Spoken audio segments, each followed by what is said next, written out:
Good evening, committee chair, committee members, members of the public. My name is Alex Hamilton, Fire Chief for Oxnard Fire Department. This evening, we are discussing the purchase of 8 Battalion Chief Command vehicles and that purchase order.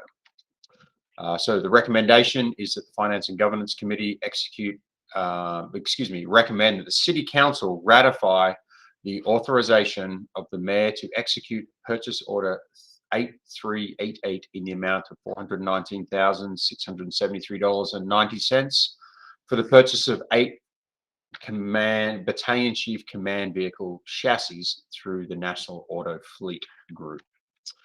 Okay, so the budget, the 21-22 budget process approved the purchase of these 8 vehicles in part to replace 2 of the current frontline BC vehicles that will be reassigned to the assistant chief rank, replace the fire marshal vehicle. Fire marshal is obviously also a battalion chief, as well as the training chief's vehicle.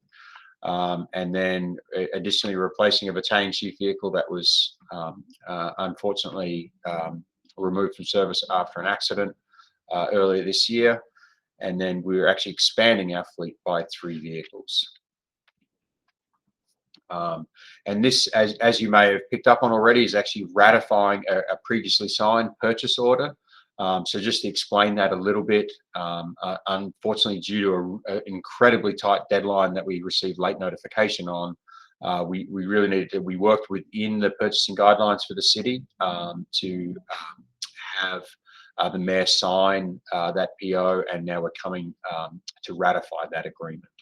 And so, as you can see, we worked through those specifications with the National Auto Fleet Group, but only found out on October 28th that we needed to place the order by November 12th. And there simply wasn't time to be able to get in front of this committee and indeed in front of council to have that purchase order signed prior to that deadline.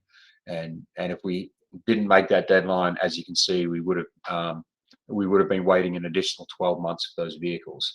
As it is now, the vehicles likely won't be going into service till sometime after August of 2022. And so because it just everything's taking that long at the moment. As you can see there, we went through the procurement process, and so we're actually using a cooperative agreement that ensures competitive pricing and saves the having to go out to a formal bid process.